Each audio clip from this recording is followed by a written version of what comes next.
here's a quick tutorial to show you how I made my Bitmoji Classroom. I use several different types of images for my Bitmoji Classroom, and I use different websites to help me prepare those images. So I'm going to show you how I added each one, and I'm going to go pretty quickly, but if you're watching this as you're working, you can always pause and stop and go. The first thing you'll do is just open a Google Slides file, a new one, and then delete those text boxes that are already in there when you open it. Go to Backgrounds, and you're going to select Choose an Image, and then Google Image Search. Try searching for a wall and floor or a wall and floor background. That will give you a good background for your classroom. You can scroll through and choose the one that you like.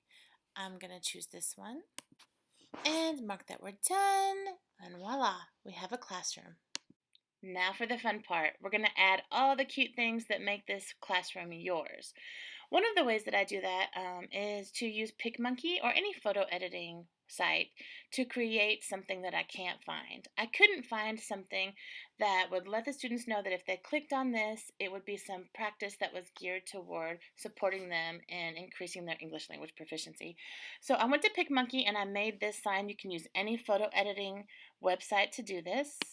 Download that file. Then from your classroom, you can choose to add an image from your computer. Remember what you titled this image, and it will put that in your classroom for you. You can resize it, link it to a website if you want. If you haven't done that before, let's make sure you know how to do it. You just highlight the image and then go up to the top and click the little link icon. It looks like a couple of paper clips. Paste your website in that you want the picture to link to, and the kids click on it, and you're done. Anything in your classroom can be clickable. Now, for most of the things you'll put in your classroom, you do not need to create them. You can Google anything desk, table, whiteboard, and let's see what pops up. Now, it's really important that it has a transparent background, but it doesn't have to start with a transparent background. So you just find the thing that is most perfect for you. I want to show you one with a transparent background first, a PNG. This is a good one. Okay, so for ones that have transparent backgrounds, you can just copy and paste. Copy image, go back to your classroom, and click paste. Perfect. Resize it. You can make it a link if you like. But then there are some images that will require an extra step. So let's find one that does not have a transparent background. Okay, oh, that's perfect. All purple.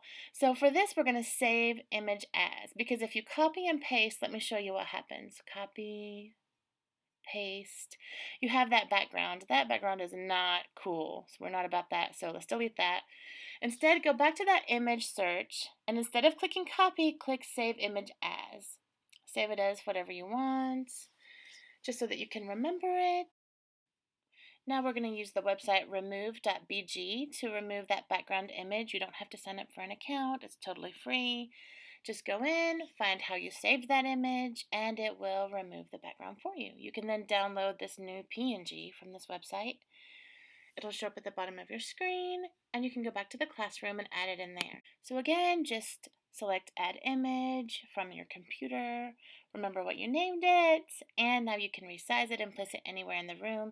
Once your Bitmoji space is magical and perfect, you can go ahead and add your Bitmoji. If you already have one of these created, that's simple. All you do is save it to your computer and then choose Add an Image, just like we've been doing with the other images, or you can copy and paste it. I've selected the Bitmoji that looks like I'm falling and twisted it around so that it looks like I'm sitting on one of these cute purple chairs.